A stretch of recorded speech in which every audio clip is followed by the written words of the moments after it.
అందుచేత అహంకారులను ఎదిరించి దీనులకు కృప అనుగ్రహించునని లేఖనం చెప్తుంది. చాలా ఎవరికి ఆయన కృప అనుగ్రహిస్తాడట అంటే దేవుడు చెప్పినటువంటి మాట ఏంటంటే ఆయన 1000 మందికి కృప చూపేటటువంటి దేవుడు. అయితే ఎవరికి ఆయన కృప అనుగ్రహిస్తాడు అనే వాక్యం చెప్తుందంటే దేవుడు అహంకారులను ఎదిరించి దీనులకు ఆయన కృపను అనుగ్రహిస్తాడు. అందుకే దీనత్వము అనేటటువంటిది మనం దీన మనస్సు కలిగి ఎప్పుడైతే దేవుని దగ్గర ఉంటామో అప్పుడు మాత్రమే దేవుడు మనకు ఆయన కృపను అనుగ్రహిస్తాడు. అందుకనే దేవుని వాక్యంలో ఒక మాట ఉంటుంది, ఆత్మ విషయమై దీనులైన వారు ధన్యులు, పరలోక రాజ్యము వారిది అంటారు. అనగా దేవునికి కావలసింది ఏంటంటే దీన మనసు, దీనత్వం అనేటటువంటిది మనలో ఉన్నప్పుడే ఆయన మనకు ఆయన కృపను అనుగ్రహిస్తాడు.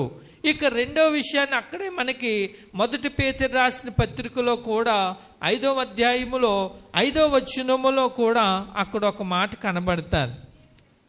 5వ అధ్యాయము 5వ వచనంలో, పిల్లలారా మీరు పెద్దలకు లోబడి ఉండి మీరందరూ ఎదుటివాని ఎడల దీన మనసును వస్త్రము ధరించుకొని మిమ్మును మీరు అలంకరించుకొనిడి. దేవుడు అహంకారులను ఎదిరించి దీనులకు కృప అనుగ్రహించు. ఇక్కడ భక్తుడైనటువంటి పేతురు చెప్పేటటువంటి మాట ఏంటంటే మీరు పెద్దలకు లోబడి ఉండి మీరందరూ ఎదుటివాని ఎడల దీన మనసును వస్త్రము ధరించుకుని మిమ్మల్ని మీరు అలంకరించుకుని. ఏ వస్త్రం ధరించుకోవాలట? దీన మనసు అనేటటువంటి వస్త్రాన్ని మనం ధరించుకోవాలట. అనగా మరి యేసు ప్రభు వారిని గురించి మనం ఆలోచించగలిగితే ఆయన ఈ భూమి మీద మనకి కనపరిచినటువంటి విషయం ఏంటంటే ఆయన దీనత్వం అనేటటువంటిది ప్రపంచానికి ఆయన కనుపరిచినటువంటి దేవుడైనాడు. మరి దేవుని పిల్లలుగా మనం కూడా ఎట్లా ఉండాలని పేతురు గారు చెప్తున్నాడంటే ఇదిగో ఎదుటివాని ఎడల దీన మనసును వస్త్రము ధరించుకొని మిమ్మును మీరు అలంకరించుకొనిడి. అంటే మన ఎదుటివారి దగ్గర, మన పొరుగు వారి దగ్గర, మన సహోదరులు ఎవరి దగ్గర అయినా సరే, మన ఇరుగు పొరుగు వారి దగ్గర కానీ, మన సహోదరుల దగ్గర కానీ, మనకున్నటువంటి వారి దగ్గర కానీ మనం ఎలా ఉండాలంటే దీన మనసు అనేటటువంటి వస్త్రాన్ని ధరించుకుని మన దీనత్వాన్ని మనం ఏం చేయగలగాలంటే ఇతరులకు మనము కనుపరచాలి, ఇతరులకు మనం చూపించాలి దీనత్వాన్ని. మనకే దీనత్వం లేకపోతే ఇక మనం ఎవరికి చూపించగలని చెప్పండి? యేసు ప్రభువుకి దీనత్వం లేకపోతే ఈ రోజున ప్రపంచానికి ఆయన ఏమన్నా చూపించగలనా? ఆయన ఎలా పుట్టాడంటే దీనుడుగా ఆయన ఈ లోకానికి వచ్చినటువంటి దేవుడై ఉన్నాడు. కనుక దేవుని బిడ్డలుగా మనలో కూడా ఏముండాలంటే దీన మనసు అనేటటువంటి వస్త్రాన్ని మనం ఏం చేయగలగాలంటే ధరించుకోవాలట ఎదుటివాని. ఎందుకు అనే విషయాన్ని గమనించగలిగితే దేవుడు అహంకారులను ఎదిరించి దీనులకు ఆయన కృపను అనుగ్రహిస్తాడని. దేవుని కృపను మనం పొందుకోవాలంటే, దేవుని కృపను మనం సంపాదించుకోవాలి అని అంటే మనకు ఖచ్చితంగా ఏముండగలగాలంటే దీన మనసు అనేటటువంటిది మనలో ఉన్నప్పుడే అప్పుడు ఆయన కృపను మనము పొందుకోగలుగుతాం. దేవునికి స్తోత్రాలు కలిగిన. అందుకనే దేవుడు ఎలాంటి దేవుడు అటంటే ఆయన 1000 మందికి కృప చూపేటటువంటి దేవుడు. ఈ రోజున ఆయన చూపేటటువంటి కృప మనం పొందుకోవాలంటే ఖచ్చితంగా మనము ఎట్లా ఉండాలంటే దీనులకు మాత్రమైన కృపను అనుగ్రహించేటటువంటి దేవుడు. మనం ఎప్పుడైతే దీనత్వము కలిగి దేవుని దగ్గర ఉంటామో ఆయన కృప మన పైన చూపించేటటువంటి దేవుడై ఉన్నాడు. అందుకనే మనం గమనించగలిగినట్లయితే ఈ కృప అనేటటువంటి దానికి మనం ముందుగానే చెప్పుకున్న ఒకటి ఏంటంటే అర్హత లేని వారికి అర్హతను కల్పించుట, యోగ్యత లేని వారిని యోగ్యులుగా చేయడమే దేవుడిచ్చినటువంటి కృప అనేటటువంటి విషయాన్ని గమనించాలి. అందుకనే మనకి యెషయా గ్రంథములో మనం గమనించగలిగితే 55వ అధ్యాయము, యెషయా గ్రంథం 55వ అధ్యాయము 3వ వచనంలో ఒక మాట మనకు కనబడుతుంది. యెషయా గ్రంథము 55వ అధ్యాయము,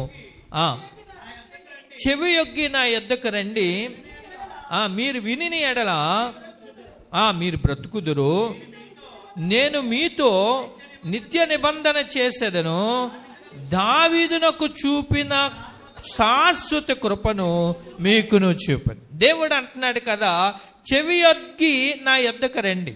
దేవుడు చెప్పేటటువంటి మాట ఏంటంటే, మీరు నా యొద్దకు రండి. దేవునికి స్తోత్రం కలిగిన గాక. హల్లెలూయా. దేవుడు అంటున్నాడు, మీరు నా యొద్దకు రండి, చెవి యొగ్గి నా యొద్దకు రండి. అంటే దేవుడు మాటకు మనం ఏం చేయగలగాలి అని అంటే, మన చెవులనిచ్చి ఆయన మాట విని మనం ఏం చేయగలగాలంటే, ఆయన ఎప్పుడైతే మాట చెప్పాడో పరుగున ఎవరి దగ్గరికి రావాలంటే ప్రభు దగ్గరికి మనము రావాలి. తర్వాత దేవుడు అంటున్నాడు కదా, మీరు వినిని ఎడల మీరు బ్రతుకుదురు. ఏం వినిని ఎడల బ్రతుకుతాం మనం? దేవుని మాట మనం వినిని ఎడల మనం బ్రతుకుతాం. ఒకటి ఏంటంటే ఆయన దగ్గరికి రావాలి, రెండోది ఆయన మాటను మనం వినాలి. అప్పుడు మనం ఏమవుతామంట, దేవుడు అన్నాడు కదా, మీరు బ్రతుకుతారు. దేవుడు మాట మనం వింటే ఆ మాట మనల్ని ఏం చేస్తుందంటే బ్రతికిస్తుంది. దేవుడు మాట మనల్ని బ్రతికించేది దేవుడు మాట. అందుకనే భక్తుడైన దావీదు అంటాడు కదా, నీ వాక్యమే నన్ను బ్రతికించున్నది. నన్ను బ్రతికించింది ఏదై అంటే నీ వాక్యము నన్ను బ్రతికించింది. యేసు ప్రభువారు ఒక చోట అంటాడు, మనుషుడు రొట్టె వలన కాదు గాని దేవుని నోట వలన వచ్చు ప్రతి మాట వలనను బ్రతుకును. అంటే మానవులుగా దేవుని బిడ్డలంగా ఒకవేళ మనం ఈ భూమి మీద బ్రతకాలంటే దేవుడు మాటే మనల్ని బ్రతికిస్తుంది. దేవునికి స్తోత్రం కలిగిన కనుక మొట్టమొదటి ఒకటేంటంటే, నా యొద్దకు రండి అంటాడు దేవుడు, మీరు నా మాట విని ఎడల మీరు బ్రతుకుతారు అంటాడు. తర్వాత ఏమంటాడంటే, దావీదునకు చూపిన శాశ్వత కృపను మీకును చూపుతాను. దావీదుకి నేను ఎలాంటి కృపనిచ్చానో అలాంటి శాశ్వతమైనటువంటి కృపగా మీకు నేను అనుగ్రహిస్తాను అని దేవుడు చెప్తా ఉన్నాడు. మరి దావీదుకి ఇచ్చినటువంటి కృపను గురించి మనం ఆలోచన చేయగలిగితే, దావీదుకి దేవుడు ఏమనుగ్రహించాడట? కృపను అనుగ్రహించాడట. ఇప్పుడు కీర్తనల గ్రంథములో 103వ కీర్తనలో భక్తుడైన దావీదు ఒక మాట అంటాడు. ఒకసారి చదవండి. కీర్తనల గ్రంథములో 103వ కీర్తన 11వ వచనంలో ఆయన ఒక మాట మాట్లాడతారు. భూమి కంటే ఆకాశం ఎంత ఉన్నతముగా ఉన్నదో ఆయన యందు భయభక్తులు గల వారి ఎడల ఆయన కృప అంతరికముగా ఉంది. ఇక్కడ భక్తుడైన దావీదు అంటాడు కదా, అక్కడ దేవుడు ఏమంటున్నాడంటే, నా యొద్దకు రండి, మీరు విని ఎడల మీరు బ్రతుకుతారు, దావీదుకు చూపినటువంటి కృపను మీకు నేను చూపుతాను అంటున్నాడు. ఇక్కడ భక్తుడైన దావీదు ఏమంటున్నాడంటే, భూమి కంటే ఆకాశం ఎంత ఉన్నతముగా ఉన్నదో ఆయన యందు భయభక్తులు గలవారి ఎడల ఆయన కృప అంత అధికముగా ఉన్నది అనేటటువంటి మాట. దావీదు అంటాడు, ఈ కృప ఎవరికి అనుగ్రహింపబడతాదట? ఒకటి ఏంటంటే, మనం ఎప్పుడైతే దేవుని దగ్గర దీనులుగా ఉంటామో అప్పుడు దేవుడు మనకి కృపను అనుగ్రహిస్తాడు.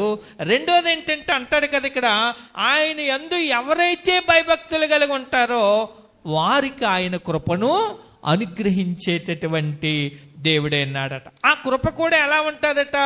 భూమి కంటే ఆకాశం ఎంత ఉన్నతముగా ఉన్నదో, అంటే భూమికి ఆకాశానికి ఎంత ఎత్తుగా ఉందో ఆయన కృప కూడా ఆయన యందు భయభక్తులు గలవారి ఎడల అంత ఎత్తుగా అంత ఉన్నతంగా ఉంటుందట.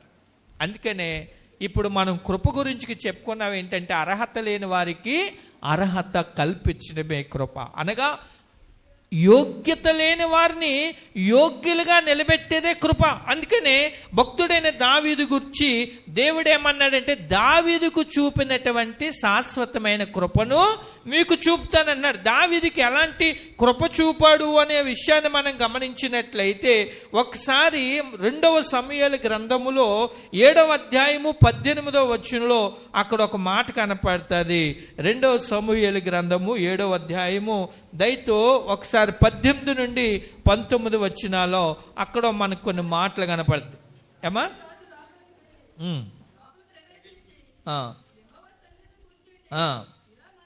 ఇలాగ మనం చేసిన, నా ప్రభువా యెహోవా ఎంతగా నీవు నన్ను హెచ్చించుటకు నేనంతటివాడు. ఇక్కడ చూడండి, దావీదు చెప్పేటటువంటి మాట ఏంటంటే, ఇదిగో దావీదు రాజు లోపల ప్రవేశించి యెహోవా సన్నిధిని కూర్చుండి. ఎక్కడ ప్రవేశించాడు దావీదు? లోపలికి ప్రవేశించంటేనే ఏమండి అమ్మ, దేవునికి స్తోత్రం, హల్లెలూయా. అమ్మ, ఎక్కడికి ప్రవేశించాడు? లోపలికి ప్రవేశించంటేనే లోపలికి ప్రవేశించంటే ఎక్కడికి ప్రవేశించాడు? దేవుని సన్నిధి. ఎవరట ఆయన? దావీదు. ఆయనకున్నటువంటి ఆధిక్యత ఏంటి అక్కడ? రాజు, ఇశ్రాయేల్ ప్రజలకి రాజు. ఈ రాజుగారు ఎక్కడికి వచ్చారంటే దేవుడి సన్నిధికి వచ్చాడు. దేవుడి సన్నిధికి వచ్చి ఆయన చేసినటువంటి పని ఏంటంటే, ఇదిగో కూర్చుండి దేవుడి సన్నిధిలో కూర్చున్నాడు. కూర్చుని ఏం చేశాడట? ఆయన చెప్పేటటువంటి ఏలాగో మనవి చేసి, ఎలాగా అంటే ప్రార్థన చేసుకుంటా ఉన్నాడు. నా ప్రభువా యెహోవా, ఎంతగా నీవు నన్ను హెచ్చించుటకు నేను అంతటి వాణ్ణి. నన్ను ఎంతగా హెచ్చించావయ్యా, నేను అంతటి వాణ్ణి. ఎంతగా హెచ్చించాడట దేవుడు? ఎంతగా హెచ్చించాడట ఆయన్ని? అందుకనే దేవుడు అంటాడు, దావీదుకు చూపినటువంటి శాశ్వత కృపను మీకును నేను చూపిస్తాను. ఎవరికి?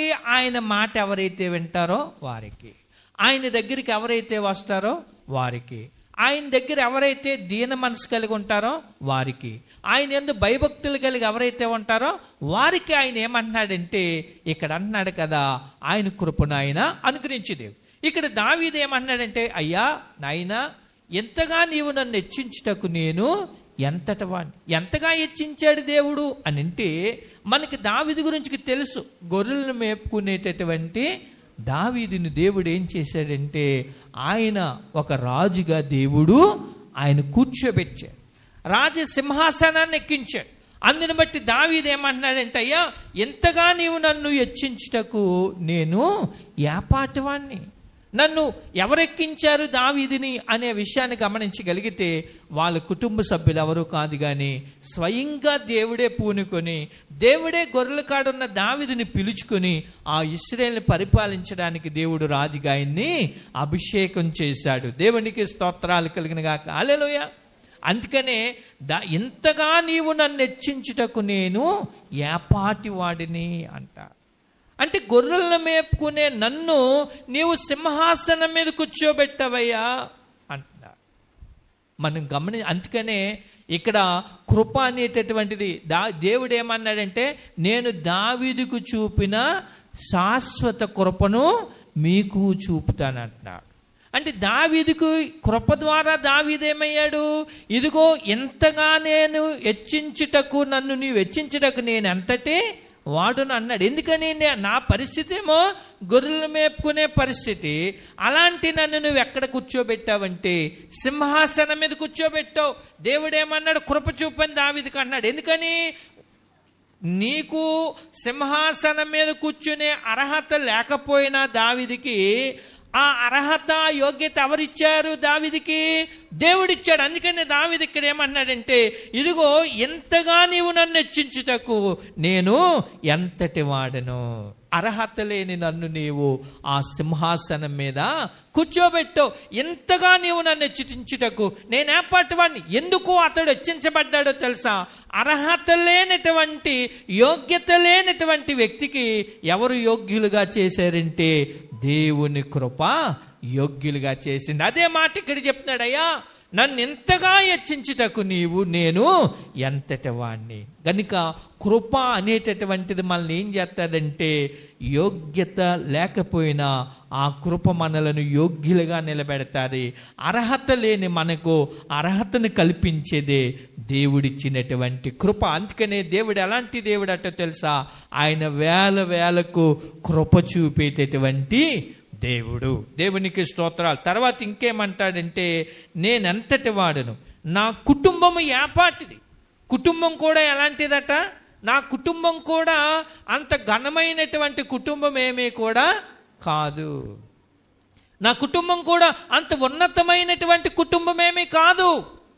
అతడు నేను చాలా చిన్నవాడిని, నా పరిస్థితి చాలా చిన్నది, నా కుటుంబం కూడా చాలా చిన్నది. అయితే ఇలాంటి చిన్న కుటుంబానికి దేవుడు ఏమనుగ్రహించాడటంటే ఇదిగో ఆయన కృపను అనుగ్రహించాడు. ఇంకా కిందనే 19 వచ్చిన అంటాడు కదా, ఎంత ఎచ్చుగా చేసినదంతయు నీ దృష్టికి కొంచెమే, మానవుల పద్ధతిని బట్టి బహుకాలము జరిగిన తరువాత నీ దాసుడనైన నా సంతానమునకు కలుగబోవు దానిని వచ్చి నీవు సెలవిచ్చున్నావు.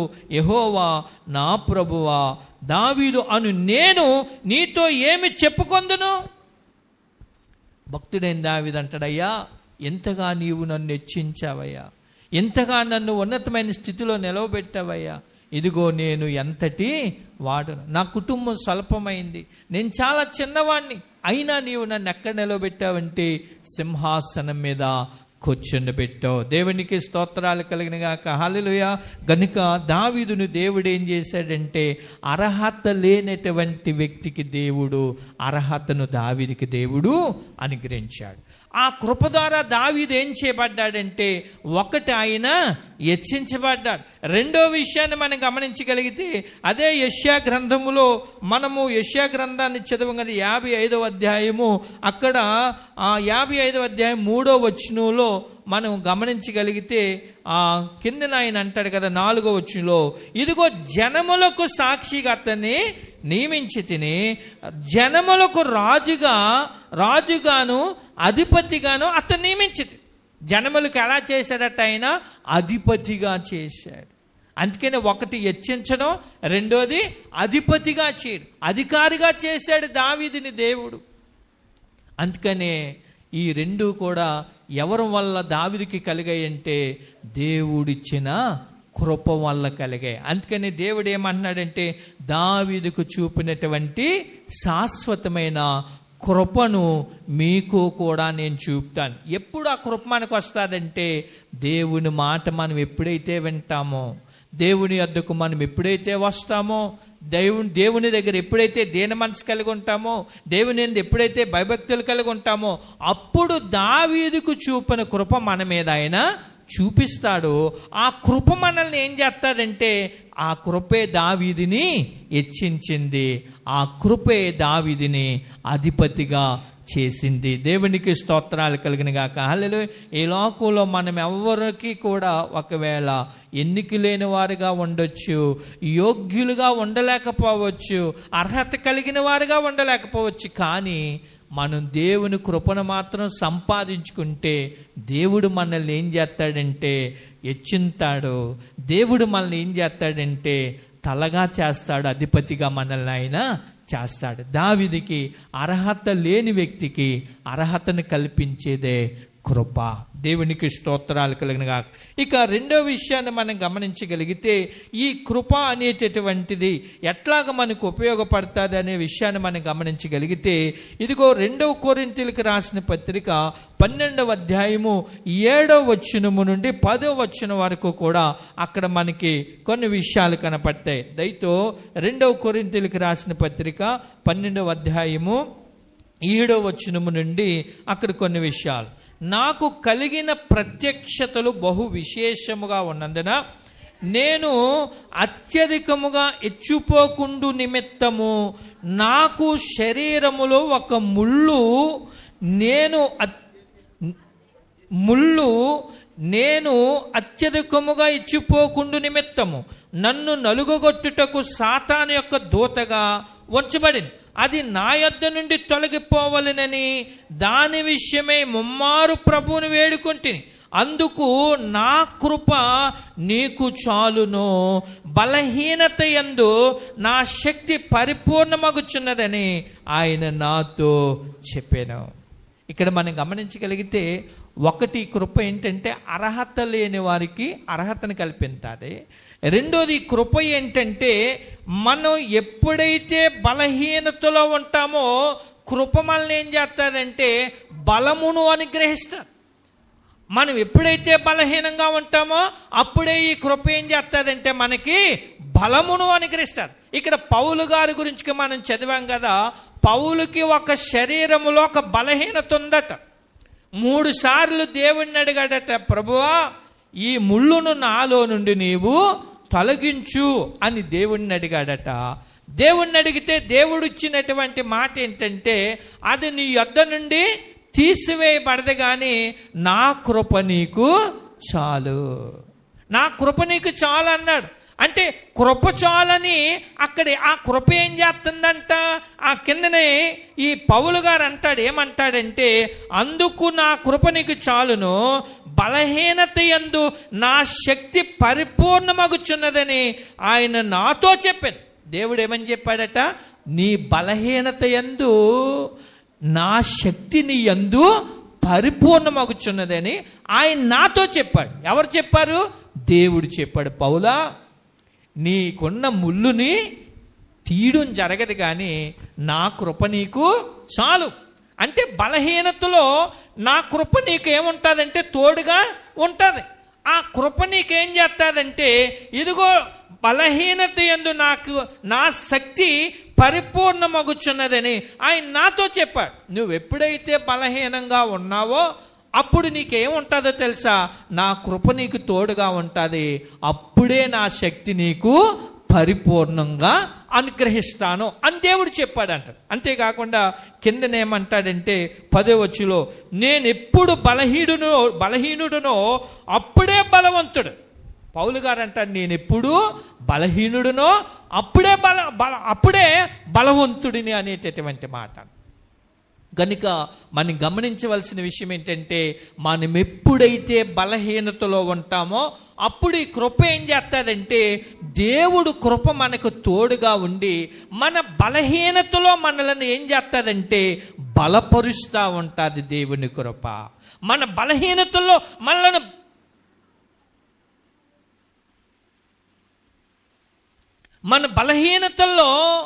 బలపరుస్తూ ఉంటుంది. దేవునికి స్తోత్రాలు కలిగినగా. హల్లెలూయా, హల్లెలూయా, హల్లెలూయా. దేవునికి స్తోత్రం. హల్లెలూయా, హల్లెలూయా. ఏమండి, ఎప్పుడు మనం బలహీనంగా ఉంటామో అప్పుడు మనల్ని బలపరుస్తుంది. అనగా గమనించవలసిన విషయం ఏంటంటే, మనం ఎప్పుడు బలహీనంగా ఉంటామో అప్పుడే దేవుని కృప మనకి తోడుగా ఉంటుంది. ఒకటి, అర్హత లేని మనకు అర్హతనిచ్చేది కృప. రెండోది ఏంటంటే, ఎప్పుడు బలహీనతలో ఉంటామో అప్పుడే కృప మనకు తోడుగా ఉంటుంది. ఆ కృప మనకి ఏం చేస్తుందంటే, మనం ఎప్పుడు బలహీనులమో అప్పుడు బలపరుస్తూ ఉంటుంది ఆ కృప. అందుకనే దేవుడు పౌలు గారితో చెప్పిన మాట ఏంటంటే, ఇదిగో బలహీనత యందు నా శక్తి పరిపూర్ణమగుచున్నదని ఆయన నాతో చెప్పాడు. పౌలా, నువ్వెప్పుడు బలహీనంగా ఉంటావో అప్పుడు నా శక్తి నీకు అనుగ్రహించబడుతుంది, అప్పుడే నువ్వు బలంగా ఉంటావు అంటున్నా. కొన్ని సందర్భాల్లో మానవ జీవితంలో మనకు బలహీనతలు వస్తాయి, శోధనలు వస్తాయి, శ్రమలు వస్తాయి, ఇబ్బందులు వస్తాయి, సమస్యలు వస్తాయి. అయితే ఆయన కృప మనకు తోడుగా ఉంటే అప్పుడు కూడా మనం ఎలా ఉంటామో తెలుసా, ఆయన కృప మనల్ని బలపరుస్తుంది. ఆయన కృప మనల్ని బలపరుస్తుంది. ఏంటి, ఇలాంటి పరిస్థితిలో కూడా ఎంత ధైర్యంగా ఎలా ఉండగలిగాడు, ఇలాంటి పరిస్థితిలో కూడా ఎంత బలంగా ఎలా ఉండగలిగాడు అనేటటువంటిది ఇతరులకు ఆశ్చర్యం కలుగుతూ ఉంటుంది. అందుకని ఇక్కడ మనం గమనించవలసిన విషయం ఏంటంటే, పౌలు డైరెక్ట్గా దేవుడిని, నాయన నా ముళ్ళు తీసేనాయనా, నా బలహీనత తీసేనాయన అని దేవుణ్ణి ప్రార్థిస్తే దేవుడిచ్చిన సమాధానం ఏంటంటే, పౌలా, నా కృప నీకు చాలయ్యా. ఇదిగో నీ బలహీనత యందు ఏముంటుందో తెలుసా, నా శక్తి నీ యందు పరిపూర్ణమవుతా ఉంది. నా శక్తి నీకు అనుగ్రహిస్తున్నాను, నా బలాన్ని నీకు అనుగ్రహిస్తా ఉన్నాను. కనుక నీకేమాత్రం కూడా భయము లేదు. కనుక రెండోది ఏంటంటే, మన బలహీనతలో దేవుడు కృప మనకు తోడుగా ఉంటుంది. తోడుగా ముందు మనల్ని ఏం చేస్తుందంటే, ఆ కృప మనలను బలపరుస్తూ ఉంటుంది. అంతేకాకుండా బలహీనతలో రెండోది పౌలు గారు అంటాడు కదా, ఏమన్నాడంటే, ఆ 9వ వచనంలో కిందకి చదువుతాను చూడండి. కాగా క్రీస్తు శక్తి నా మీద నిలిచిండి నిమిత్తము విశేషముగా నా బలహీనత యందే బహు సంతోషముగా అతిశయపడుచున్నాను. ఎప్పుడు సంతోషపడతా ఉన్నాడట, నా బలహీనత యందే నా బలహీనత యందే బహు సంతోషముగా అతిశయపడుదును. బలహీనతలో సంతోషించడం ఏంటండి? బలహీనతలో అన్న సంతోషం వస్తుందా? కృప ఏం చేస్తుందంటే, కృప మనం పొందుకుంటే బలహీనతలో కూడా మనకి సంతోషాన్ని దేవుడిస్తాడు. బలహీనతలో చాలా బలహీనంగా ఉంది, అయినా సరే కృపను కానీ దేవుడు కృప మనకిస్తే ఆ బలహీనతలో కూడా మనకి సంతోషమే, ఆ బలహీనతలో కూడా మనకి ఆనందమే. ఆ బలహీనతలో కూడా మన హృదయం ఎలా ఉంటుందంటే దేవుణ్ణి స్తుతిస్తూ ఉంటుంది. దేవునికి స్తోత్రం కలిగిన గాక. హల్లెలూయా. రెండోది, ఇదిగో కృప, ఆయన కృప బలహీనతలో తోడుగా ఉంటే, ఒకటి మన బలహీనతలో మనల్ని బలపరుస్తుంది. రెండుకు ఏం చేస్తుందంటే ఆ కృప, మనం ఎప్పుడు బలహీనులమో అప్పుడు మనకి సంతోషాన్ని అనుగ్రహిస్తుంది. అప్పుడే మనకి సంతోషాన్ని అనుగ్రహిస్తుంది. ఇంకా మనం గమనించగలిగితే అక్కడే ఆ 10వ వచనంలో కిందన అంటాడు కదా, నేను ఎప్పుడు బలహీనుడునో అప్పుడే బలవంతుడును గనుక క్రీస్తు నిమిత్తము నాకు కలిగిన బలహీనతలలోను, నిందలలోను, ఇబ్బందులలోను, హింసలలోను, ఉపద్రవంలోను నేను సంతోషించుచున్నాను. ఎప్పుడు సంతోషంగా ఉందంట? కృప ఎప్పుడు సంతోషింపజేస్తుందట? దేవుడి కృప ఎప్పుడు సంతోషం కలిగజేస్తుందట? ఇక్కడ అంటాడు కదా, ఇదిగో నాకు కలిగిన బలహీనతలలోను. పౌలుకి ఎన్నో బలహీనతలు ఉన్నాయి. ఏమండి, పౌలుకి ఎన్నో బలహీనతలు ఉన్నాయి. తర్వాత ఇంకా ఏమంటాడంటే నిందలలోను ఎన్నో నిందలు ఉన్నాయి పౌలుకి. దేవునికి స్తోత్రాలు కలిగిన గాక. హల్లెలూయా, హల్లెలూయా, హల్లెలూయా. పౌలుకి ఎన్నో నిందలు. ఒకవేళ కొన్నిసార్లు మనకి నిందలు వచ్చినా మనం భయపడవలసిన పని లేదు. కొన్నిసార్లు మనకు బలహీనతలు వచ్చినా మనం భయపడవలసిన పని లేదు. అయ్యో నాకే వచ్చింది బలహీనత అనుకోవడానికి వీలేదు. పౌలుకే వచ్చింది. ఏమంటే పౌలుకే వచ్చింది. కానీ దేవుడిని అడిగితే దేవుడు ఏమన్నాడు? నా కృప చాలు పౌలా. నేను ఈ వాక్యాన్ని ధ్యానించేటప్పుడు కూడా ఎవరికుండే వాళ్ళకు ఉంటాయి కదా, నాకుంటే కదా, ఏటి నాయన ఇలాంటి పరిస్థితులు అని ఆలోచన వస్తూ ఉంటుంది. వస్తూ ఉంటే అప్పుడు దేవుడు పౌలుకే ఉంది, ఇంక నేనెంత ఆఫ్టరాల్, పౌలుకే ఉంది, ఇంక పౌలుకే ఉంది, మనం ఎంత చెప్పండి. ఇంకా అంత భక్తుడికే అంత ముళ్ళు పెడితే దేవుడు మనం ఎంతండి ఇంకా? ఏంటి చెప్పండి. పౌలు చేతికి తగిన ఇలాంటి వస్త్రం ఎవడన్నా దెయ్యం పట్టుకున్నామని ఇలాగ అంటుకుంటాడు, బాగుపడిపోయాడు. తర్వాత ఎవడన్నా రోగి ఉన్నాడు అనుకోండి, పౌలు ఇలా పట్టుకున్న వస్త్రం ఆ రోగి ముట్టుకుంటాడు, బాగుపడిపోయాడు. ఐతికనేటటువంటి యవనస్తుడు పౌలు ప్రసంగం చేస్తుంటే కిటికీలోంచి పడిపోతే అక్కడ ఏమని ఉంటుందంటే చనిపోయినని ఉంటుంది. పౌలు వెళ్ళి ఏం చేశాడంటే ఎలా పట్టుకుని అతుకోగానే ఆ కుర్రడు బాగుపడి బతికిపోతాడు. అంతటి శక్తి కలిగిన దేవుడు పౌలుకి అంత ఆ ప్రభావాన్ని, అంత శక్తినిస్తే, మరి ఆయన ద్వారా అన్ని అద్భుతాలు దేవుడు చేయించుకుంటే ఈయనకెందుకు ముళ్ళు? ఎందుకెత్తాడటో తెలుసా? మనం చదివిన వాక్యంలోనే పౌలు గారు ఏమంటాడంటే 7వ వచనంలో, నాకు కలిగిన ప్రత్యక్షతలు బహు విశేషముగా ఉన్నందున నేను అత్యధికముగా ఎచ్చుపోకుండా నిమిత్తం. ఏంటి ఇంక నన్ను అడ్డుకునేవాడు, నన్ను ఆపేవాడు నాకు ఇంక తిరిగిలేదు అనేటటువంటిది నాలో వచ్చేస్తుందని దేవుడు ఏం చేశాడట? వేసాడట కళ్ళు. గుర్రానికి కళ్ళు వేయకపోతే ఎవడన్నా ఆపగలడా? ఎవడన్నా కంట్రోల్ చేయగలడా? పౌలుకు కూడా, ఎందుకంటే అంత అద్భుతమైనటువంటి దేవుడు ప్రత్యక్షతనిచ్చాడు, అంత అద్భుతమైనటువంటి దేవుని శక్తిని ఇచ్చాడు. ఆయన ద్వారా అద్భుతాలు దేవుడు జరిగించుకున్నాడు, ఆయన ద్వారా ఆశ్చర్యకార్యాలు దేవుడు జరిగించుకున్నాడు. కానీ ఆయనకి ఏమేసాడంటే ఒక కళ్ళు వేసాడు. ఎందుకని? నా అంతటి గొప్పవాడు లేడు అనేది నాలో వచ్చేస్తుంది అని. ఇక్కడ మనం ఇంకా అలాంటి ఆయనకే ముళ్ళుంటే, ఆయనతో పోల్చుకుంటే ఇంక మనం ఎంతండి? పౌలు గారితో పోల్చుకుంటే మనం ఏపాటివారు? పౌలు గారు ఇచ్చిన ఒక గొప్ప స్టేట్మెంట్ ఏంటో తెలుసా? నేను క్రీస్తుని పోలి నడుచుకొంచున్నాను, మీరు నన్ను పోలి నడుచు. బైబిల్ గ్రంథంలో, పరిశుద్ధ గ్రంథంలో ఉన్న భక్తులందరినీ, ఉన్న భక్తులు, ఏ భక్తుడు చేయలేని సవాల్ ఎవరిచ్చారో తెలుసా? ఒక అపోస్తులుడైన పౌలు గారు ఇచ్చాడు. నేను క్రీస్తుని పోలు నడుచుకున్నాను, మీరు నన్ను పోలు నడుచుకోండి అనే సవాల్తో కూడిన సవాల్ ఎవరు చేశారంటే ఒక పరిశుద్ధ గ్రంథంలో పౌలు తప్పక ఎవరు కూడా చేయలేకపోయారు. అంతటి సవాల్. అలాంటి వ్యక్తికి ఏముందట? ముళ్ళుందంట. అలాంటి వ్యక్తికి బలహీనత ఉందంట. ఇంకేమంటాడంటే, ఇదిగో బలహీనతలలోను నిందలున్నాయి, నిందలు వస్తాయి. నిందలు వచ్చినప్పుడు మనం ఏం చేయకూడదు? పౌలుకే వచ్చే మనమెంత ఇంకా, అవునే కదండి, పౌలుకే వచ్చే బలహీనతలు మనమెంత ఇంకా. తర్వాత ఇంకేమంటాడంటే, ఇబ్బందుల్లోనూ ఏమన్నాడు పౌలుకి? కొన్నిసార్లు మనకి ఏమనిపిస్తుందంటే, ఏటో ఇబ్బందులన్నీ నాకే వస్తాయని అనిపించదా?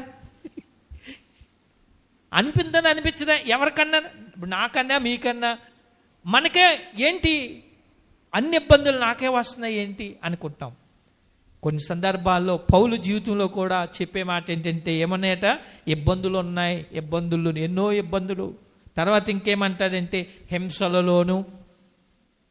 హింసలట అంటే ఒక పక్కనేమో బలహీనతలు ఉన్నాయి, ఒక పక్కనేమో నిందలు ఉన్నాయి, ఒక పక్కన ఇబ్బందులు ఉన్నాయి, మరో పక్క ఏమున్నాయి? హింసలో. అంటే వీటిల్లో కూడా ఆయన దేవుడి పని నిమిత్తము ఆయన హింసించేటటువంటి వారు. ఇలాంటి పరిస్థితులు ఇంకా ఉపద్రవముల్లోనూ నేను సంతోషంతో ఉన్నాను. ఎప్పుడు సంతోషమాట? సంతోషం ఎప్పుడట చెప్పండి? ఆయన బలహీనతల్లో సంతోషమట, నిందల్లో సంతోషమట, ఇబ్బందుల్లో సంతోషమట, హింసల్లో సంతోషమట, ఉపద్రవాల్లో సంతోషమట. దేవునికి స్తోత్రం. అందుకనే కృప మనకి ఏమనుగ్రహిస్తారంటే, ఇబ్బందులో కూడా మనకి సంతోషాన్ని కలిగిస్తుంది. కృప మనకి ఏం చేస్తుందంటే, బలహీనతల్లో కూడా మనకి సంతోషాన్ని కలిగిస్తుంది. కృప మనల్ని ఏం చేస్తుందంటే, నిందలలో కూడా మనకి సంతోషాన్ని కలిగిస్తుంది. కృప మనకి ఏం చేస్తుందంటే, హింసలో కూడా మనకి సంతోషాన్ని కలిగజేస్తుంది. కృప మనల్ని ఏం చేస్తుందంటే, ఉపద్రవములో కూడా మనకి సంతోషాన్ని కలిగిస్తుంది. దేవునికి స్తోత్రాలు కలిగిన. అందుకనే మన దేవుడు ఎలాంటి దేవుడు అటో తెలుసా?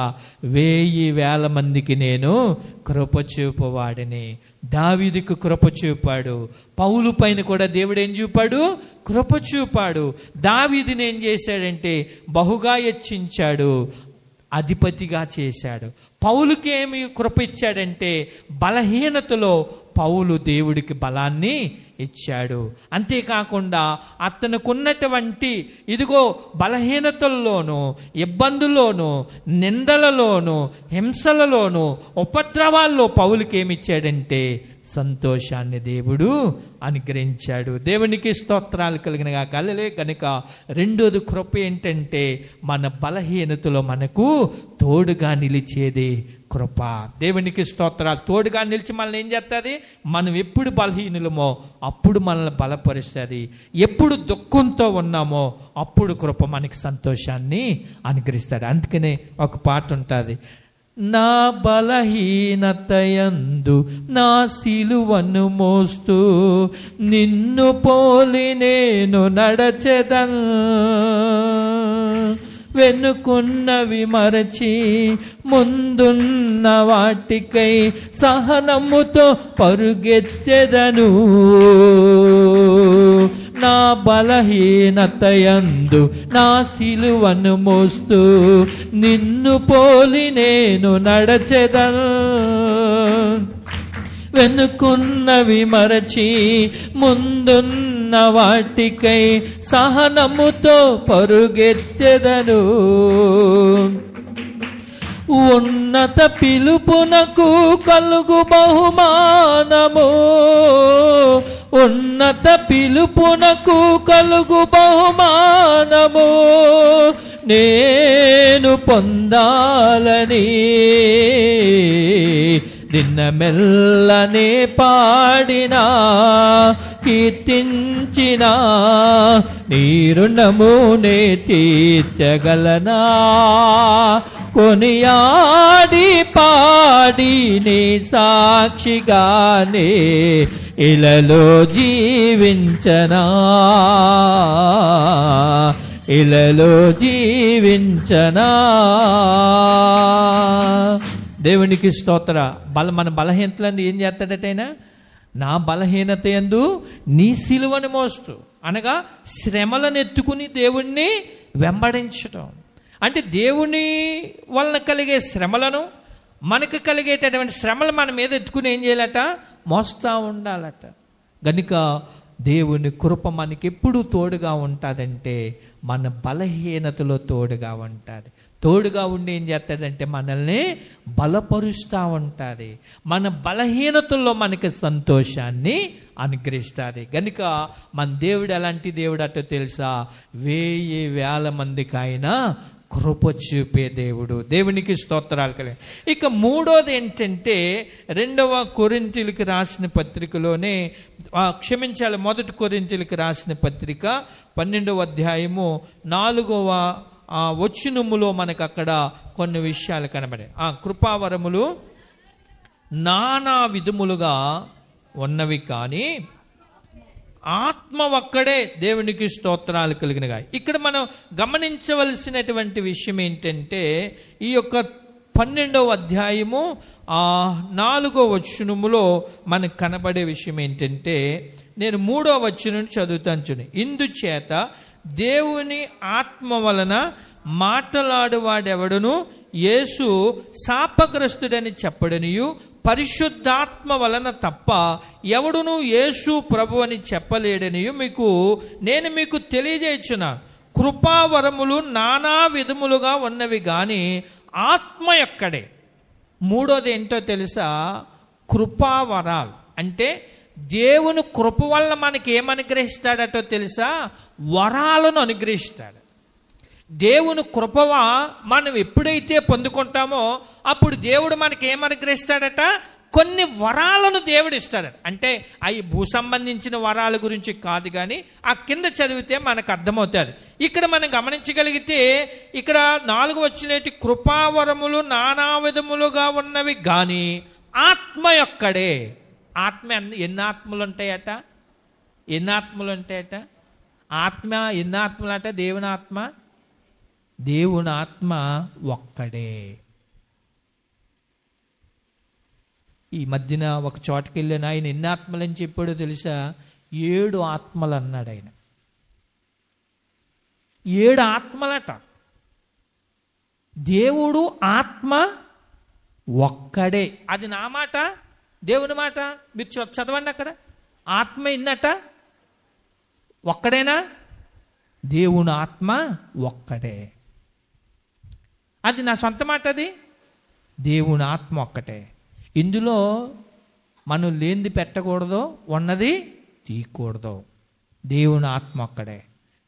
తర్వాత 5వ వచనంలో, మరియు పరిచర్యలు నానా విధములుగా ఉన్నవి కానీ ప్రభువు ఒక్కడే. ప్రభువులు కూడా ఎంతమంది? ప్రభువు ఒక్కడే. అంటే యేసు ప్రభు, ఆయన ఒక్కడే. అక్కడేమన్నా ఇంకా ఎక్కువ ఉన్నారా? ఇక మూడోది ఏంటంటే ఆత్మ ఒక్కటే, ప్రభు ఒక్కడే.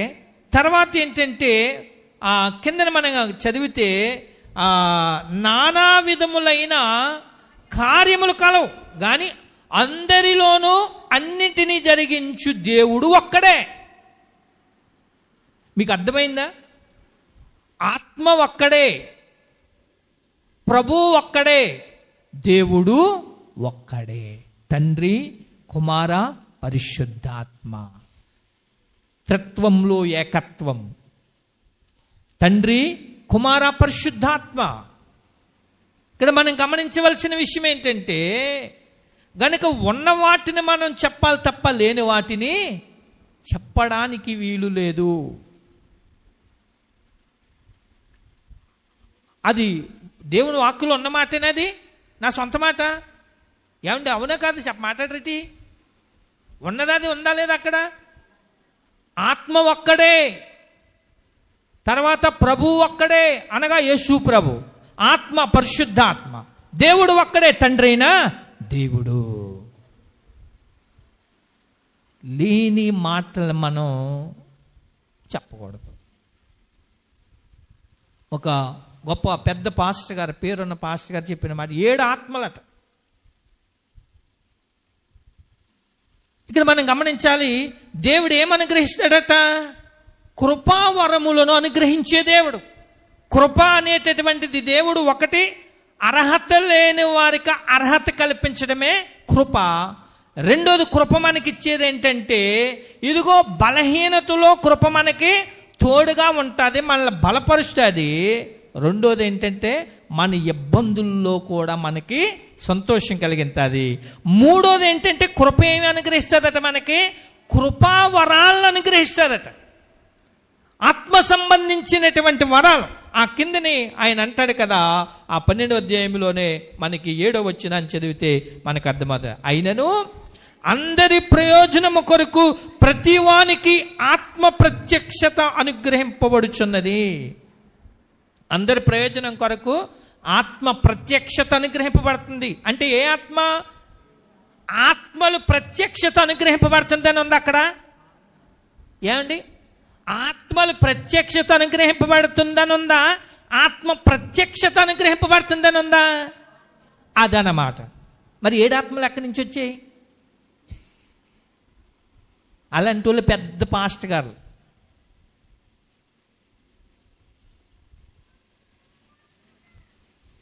ఎక్కడన్నా సరే యేసుప్రభు మీదకి ఏమొచ్చా? వాళ్ళింది 7 ఆత్మలు వచ్చి ఒక ఆత్మ వచ్చిందా? యోహాను మీద ఏం పొందుకున్నాడు? పరిశుద్ధాత్మతో, ఒక ఆత్మతోనే నింపబడ్డాడు. ఇలాంటి లేనిపోయిన మాటలు చెప్పి ఇటువంటి వారు వాళ్ళ పెద్ద పెద్ద పాస్టర్ గారు, పెద్ద పెద్ద బిషప్ల వాళ్ళు. అంటే నేను విమర్శిస్తున్నానని కాదు, లేని మాటలు మనం చెప్పి ఎదుటి వారిని తృణీకరించకూడదు. కనుక మూడోది ఏంటంటే, అంటే నేను ఎందుకు చెప్తున్నానంటే, ఇది నేను రాత్రి దేవుడు ఆ వాక్యాన్ని ధ్యానిస్తుంటే దేవుడు చూపించాడు ఈ విషయాన్ని. కృపావరాలు దేవుడు అనుగ్రహిస్తాడట. ఈ కృపావరాలు మనం పొందుకోవడానికి ఏంటి? 7వ వచనం చదివారు. అయినను అందరి ప్రయోజనము కొరకు ప్రతివానికి, ఎవరికట? ప్రతివానికిని, ఒక్కళ్ళకే కాదు. ఏమండి? ఎవరికట? ప్రతివానికిని. అందుకనే అంత్యదినములు యందు మనుష్యులందరి మీద ఆత్మను కుమ్మరించరు. అవునా కాదా? ఒకసారి మీరు అపోస్తుల కార్యాల గ్రంథము 2వ అధ్యాయంలోనికి రండి. అపోస్తుల కార్యాల గ్రంథము 2వ అధ్యాయంలోనికి వచ్చినట్లయితే ఒకసారి మీరు 17వ వచనాన్ని చదవండి.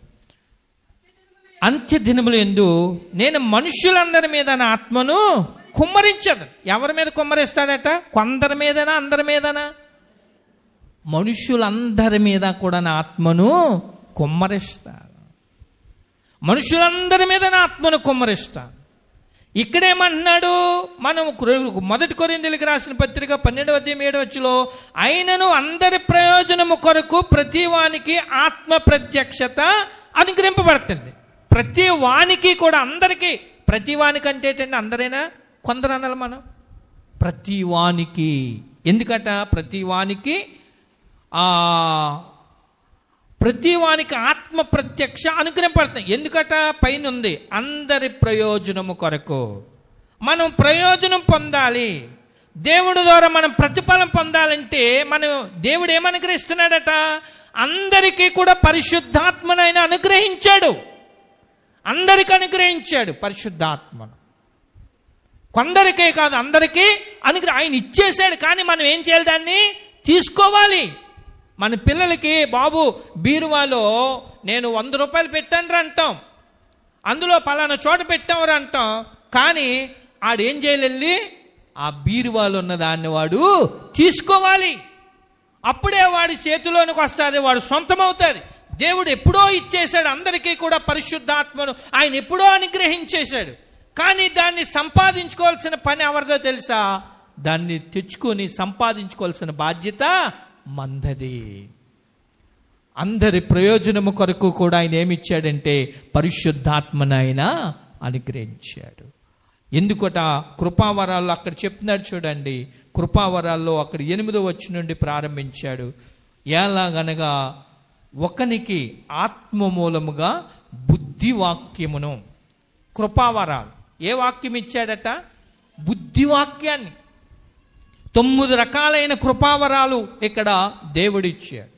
బుద్ధి వాక్యాన్ని దేవుడిచ్చాడట. మొట్టమొదటిది ఏంటంటే కృపావరాల్లో బుద్ధి వాక్యాన్ని దేవుడిచ్చాడు. ఈనాడు దేవుని పిల్లలుగా, దేవుని బిడ్డలుగా మనందరం కూడా ఈ కృపావరాలను మనము సంపాదించుకునే వారిగా ఉండాలి. అందుకనే మొట్టమొదటి ఏంటంటే కృపావరాల్లో ఇదిగో ఆత్మ మూలముగా బుద్ధి వాక్యమును అనేటటువంటి మాట. అంటే ఒకరికి ఏమనుగ్రహించాడట? మొట్టమొదటి ఏంటంటే ఆత్మ మూలముగా బుద్ధి వాక్యాన్ని దేవుడు మనకి, అదొక వరం. అంటే కొంతమందికి దేవుడు ఏమనుగ్రహించాడు? వాక్యాన్ని అనుగ్రహించాడు. ఇక రెండో విషయాన్ని, రెండో కృపావరాన్ని మనం గమనించగలిగితే, మరి ఒకనికి ఆ ఆత్మను అనుసరించి జ్ఞానవాక్యమును, మరొకరికి ఏమిచ్చాడట? ఆయన జ్ఞానవాక్యాన్ని ఇచ్చాడట. ఇది రెండవ కృపావరం. వీటిని మనం ఏం చేయాలి తెలుసా? సంపాదించుకోవాలి. ఈ కృపావరాన్ని మనము సంపాదించుకోవాలి. అంటే దేవుని కృప వల్ల మనకి కలిగేటటువంటిది మూడో ప్రయోజనం ఏంటంటే కృపావరాలు దేవుడు మనకు అనుగ్రహిస్తాడు. కనుక మొదటిది ఏంటంటే బుద్ధివాక్యము, రెండోది ఏంటంటే ఆత్మ మూలముగా జ్ఞానవాక్యమును అనుగ్రహిస్తాడు. ఇక మూడో వరాన్ని మనం గమనించగలిగితే, మరి ఒకనికి ఆత్మ వలననే విశ్వాసమును, మరొకనికి ఏం కలుగుతుందట? ఆత్మ వల్లనే మనకి ఏం కలిగిస్తుందట? విశ్వాసము కలుగు చేస్తుందట.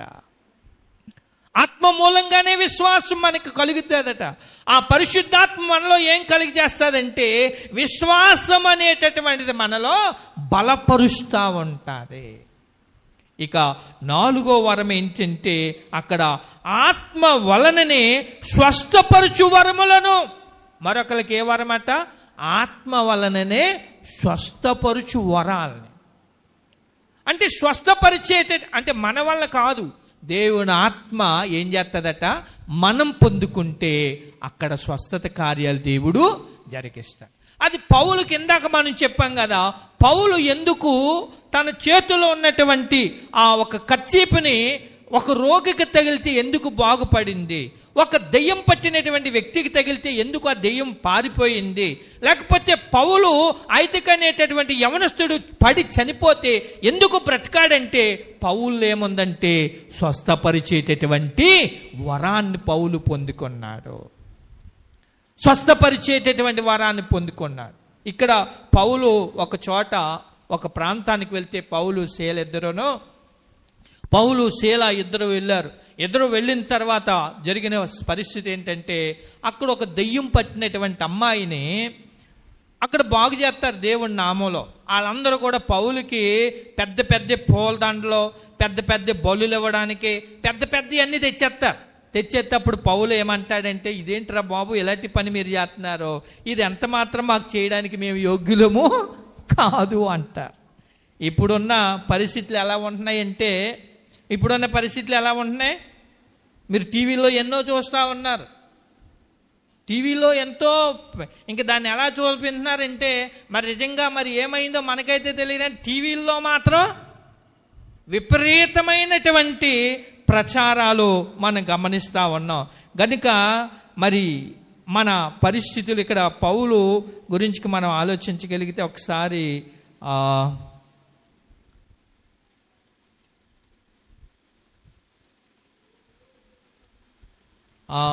14వ అధ్యాయము ఒకసారి మీరు అపోస్తుల కార్యాల గ్రంథము 14వ అధ్యాయములో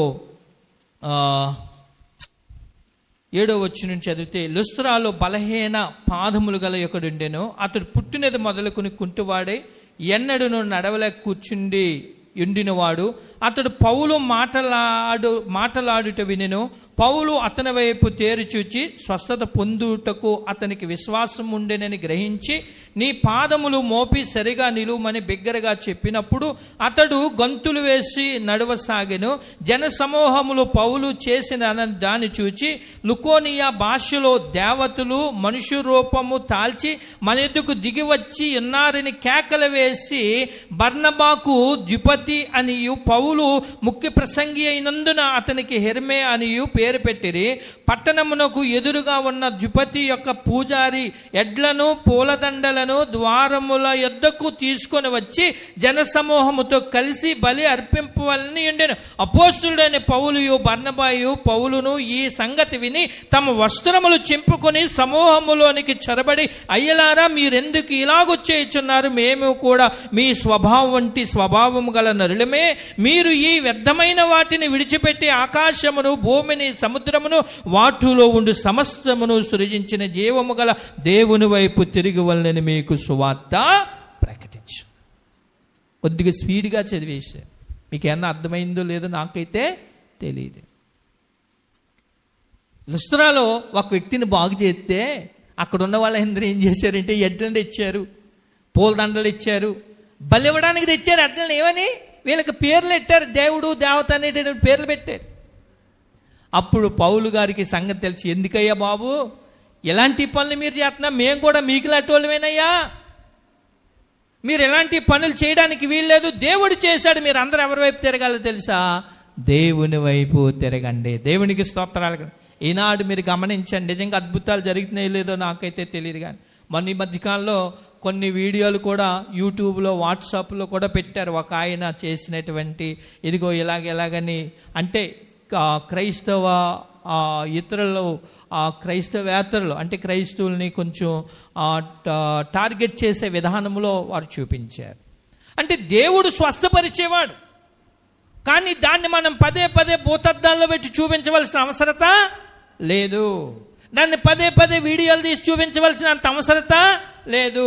దాని మీద పదే ప్రచారాలు చేయవలసిన పరిస్థితి లేదు. అయ్యగారు చేయి తగిలితే బాగుపడిపోతారు, అమ్మగారు చేయి తగిలితే ఇలాంటివి కాదు. ఎవరు చేయి తగిలితే బాగుపడతాం తెలుసా? యేసయ్య చెయ్యి మనకు తగిలితే మనం బాగుపడతాం. అమ్మగారు చెప్పారంటే అయిపోద్దంటే, అమ్మగారు గారు చెప్పేది ఎవరు చెప్పాలా? దేవుడు మనకి చెప్పాలా? దేవుడు చేసేవాడు. ఇలాంటి వాటిని బట్టి మన కొంతమంది ఏం చేస్తున్నారంటే, నేనే ఇంకా అన్నటువంటి అహానికి వెళ్ళిపోయి వాళ్ళు ఏమవుతున్నారంటే దేవుణ్ణి ప్రక్కన పెట్టే పరిస్థితుల్లోనికి వెళ్ళిపోతా ఉన్నారు.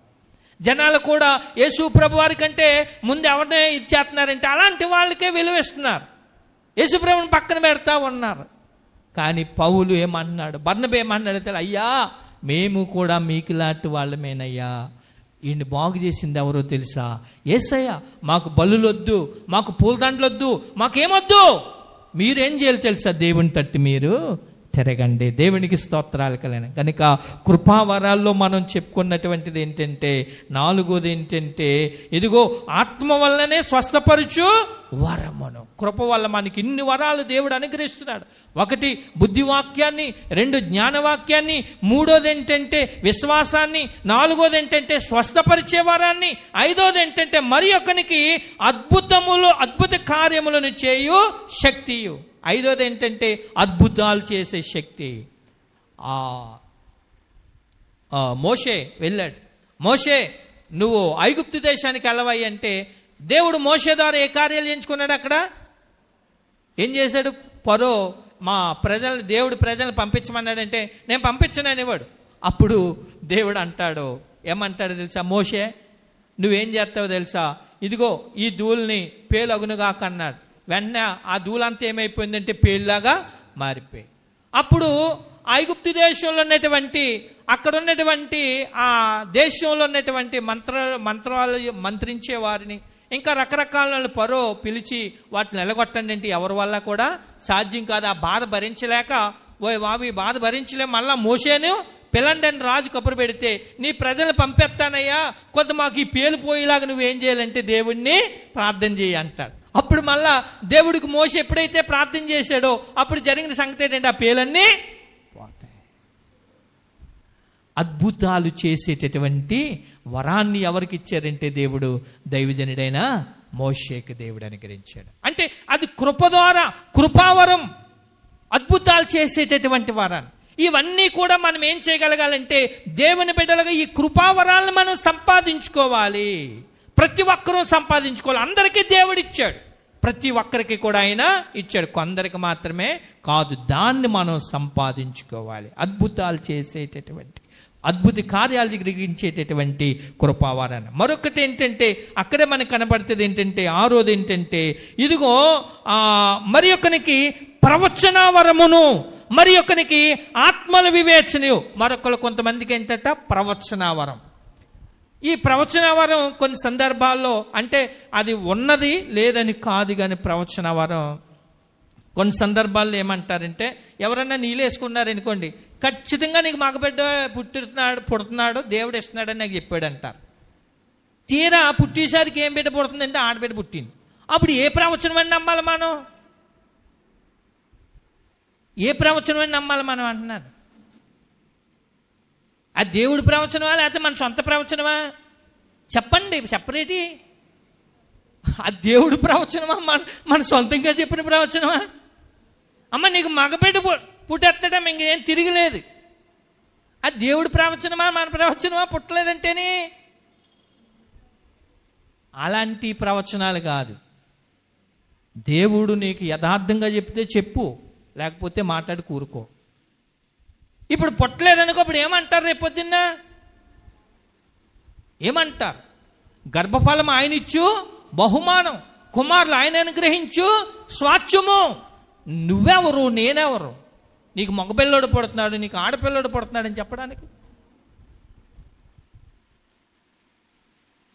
అంటే ఇలాంటి మప్పి పెట్టేటటువంటి విషయాలు ప్రవచనాలు, అంటే ప్రవచన వరాన్ని దేవుడు ఇచ్చాడు, కానీ లేని మాత్రం అని చెప్పడానికి వీలు లేదు.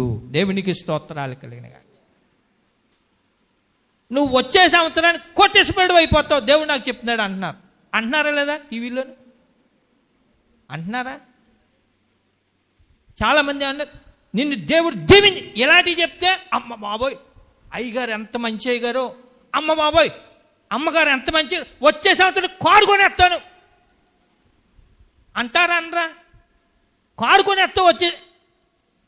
ఏది దేవుడు ఇస్తే ఆయన కొనుక్కుంటాడు. అలాంటి ప్రవచనాలు ఏంటండి? అవునా?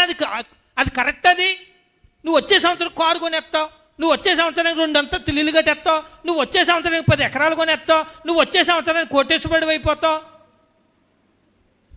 ఈయన నిజమైన ప్రవచనాలేనా? అయ్యి ప్రవచనాలు. మనుషులు కూడా ఏమి నమ్ముతున్నారు? అయ్యి బాబా అయ్యగారి దగ్గరికి వెళ్ళామనుకో, అయ్యి బాబా అమ్మగారి దగ్గరికి వెళ్ళాము, అమ్మగారు చెప్పారు ఇంక అయిపోద్ది అంతే, అయ్యగారు చెప్పారు ఇంకా. దేవుడు వాక్యాన్ని పక్కన పెడుతున్నారు. ఎవరి మాటలు నమ్ముతున్నారేలో?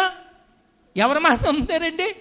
దేవుడు వాక్యాన్ని పక్కన పెట్టి ఎవరో చెప్పినటువంటి మాటలు చెప్తున్నారు. మరి ఎవరికైనా కోట్లు కలిగెత్తి తిప్పలేందుకండి? కోట్లు కలిగెత్తి తిప్పలేందుకు? మాట చెప్తే కోట్లు కలిగెత్తే, మాట చెప్తే కారు వచ్చేస్తే, మాట చెప్తే బిల్డింగులు వచ్చేస్తే, మాట చెప్తే ఎకరాలు వచ్చేస్తే, మాట చెప్తే ఉద్యోగాలు వచ్చేస్తే, మాట చెప్తే ఏదో కలిగెత్తే, మాట చెప్తే బంగారం వచ్చేస్తే, మాట చెప్తే డబ్బు వచ్చేస్తే, ఇంకెందుకండి తిప్పలేందుకు మనుషులకి? లేనిపోయిన ప్రవచనాలు, లేనిపోని విషయాలు చెప్పి అయితే వాటిని నమ్మి ప్రజలు ఏమవుతున్నారు చెప్పండి? మోసపోతా ఉన్నారు. యేసు ప్రభు నిజమైన ప్రవచనం దేవుడు అనేటటువంటిది ఇస్తే నువ్వు చెప్పావంటే ఇంక అందులో డెఫినెట్గా 100% ఏమో చెప్పండి, దేవుడు చెప్పాడంటే 100% జరిగి తీరుతుందంటే ఇంక అందులో సందేహం అనేటటువంటిది. దేవుడు మాట తప్పనటువంటి వాడు, దేవుడు మాట తప్పన్నాడు. దేవునికి స్తోత్రాలు కలిగిన గాక. హల్లెలూయా. గనుక కృపావరాల్లో 7వది ఏంటంటే ఇదిగో ప్రవచనావరం. తర్వాత 7వది ఏంటంటే ప్రవచనావరము. 6వది 7వది ఏంటంటే ఆత్మల వివేచనయు. ఆత్మల వివేచన అంటే ఏంటి?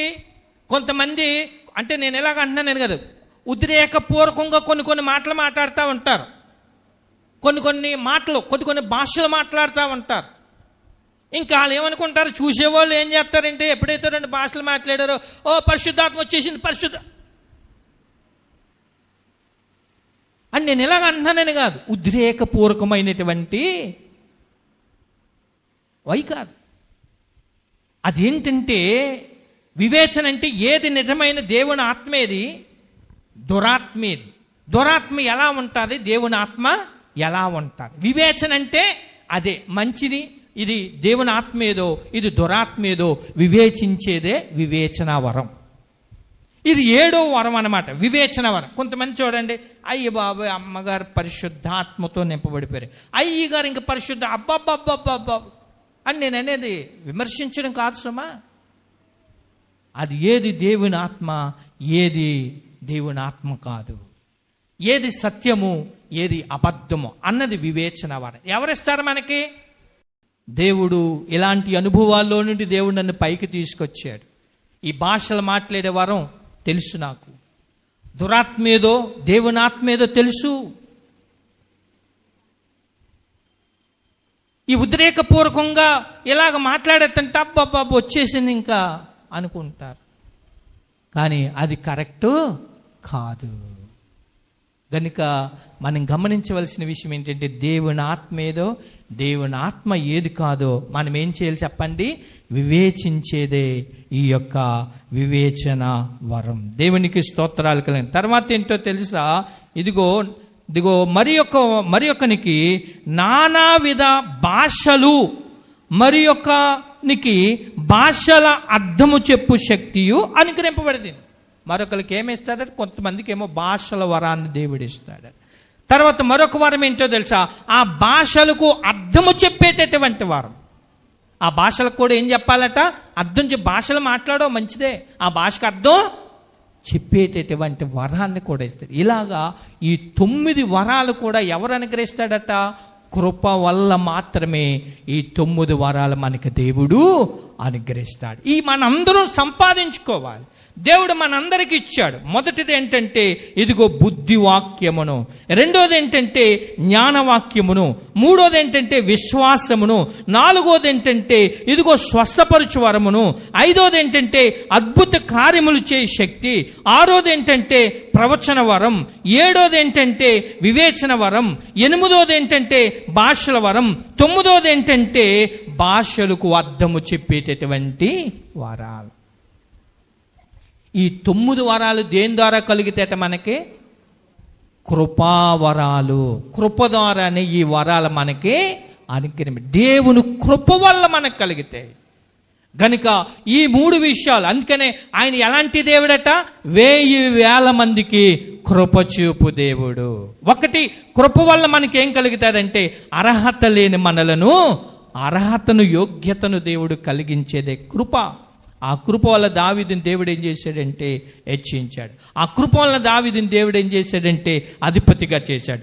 రెండోది ఏంటంటే కృప మన బలహీనతల్లో తోడుగా ఉంటుంది. మనం ఎప్పుడు బలహీనులమో అప్పుడు మనల్ని బలపరిచేది కృప. రెండోది, మన ఇబ్బందుల్లోనూ మన బలహీనతల్లోనూ మన హింసల్లోనూ మనకు కలిగినటువంటి ఉపద్రవాల్లో ఈ కృప ఏం చేస్తుందో తెలుసా? మనకి సంతోషాన్ని కలిగి చేస్తుంది కృప. మూడోది ఏంటంటే కృపావరాలు మనకి దేవుడు అనుగ్రహిస్తాడు. కృపావరాలు 9 వరాలు. ఇదిగో బుద్ధివాక్యాన్ని, జ్ఞానవాక్యాన్ని, విశ్వాసాన్ని, అంతేకాకుండా స్వస్థపరచు వరాన్ని, అద్భుతాలు చేసే వరాన్ని, వివేచన వరాన్ని, ప్రవచన వరాన్ని, భాషలు మాట్లాడే వరాన్ని, అంతేకాకుండా భాషలకు అర్థం చెప్పే వరాలు కూడా కృప వల్లే దేవుడు మనకు అనుగ్రహిస్తాడు. కనుక అందుకని ఈ రోజున మనందరం కూడా చేయవలసిన పని ఏంటంటే, ప్రభువా నీ కృప నా పైన, నా కుటుంబం మీద ఉంచి మమ్మల్ని మీరు దావీదు వలె ఆశీర్వదించండి, పౌలు వలె మీరు మమ్మల్ని బలపరచండి. నీ కృపా వరాలతో నన్ను, నా బిడ్డల్ని, నా కుటుంబాన్ని నింపుదావని దేవుణ్ణి మనం వేడుకోవాలి. అటువంటి కృప పరిశుద్ధాత్మ దేవుడు మనందరికీ దయచేయనుగాక. ఆమేన్. తలలు వంచుకుందాం, ప్రార్థన చేసుకుందాం. మహాపరిశుద్ధుడా, మహోన్నతుడా, కృపా సత్య సంపూర్ణుడా, గొప్ప దేవుడా, ఘనమైన దేవా, నీకు వందనాలు దేవా. నీకేనాయన మేము స్తుతులు, స్తోత్రాలు, వందనాలు చెల్లించుకుంటా ఉన్నాం నాయన. కేవలం నీ ఉచితమైన కృప, నీ కనికరాన్ని బట్టి నాయన, నీ దయని బట్టి నాయన మరిదిగో నాయన, నీ 1000 మందికి కృప చూపే దేవుడవయ్యా. దావీదుకు చూపిన కృప, పౌలుకు చూపిన కృప, నీ కృపావరాలు తండ్రి ఈరోజు ఈ మాటలు విన్న మా అందరిపైన మెండుగా దయచేసి నీ కృపావరాలతో నింపి నడిపించి మమ్మల్ని దీవించి ఆశీర్వదించి మహిమ ఘనత ప్రభావాలు మీరే పొందమని యేసు నామములో వేడుకుంటున్నాము తండ్రి, ఆమేన్.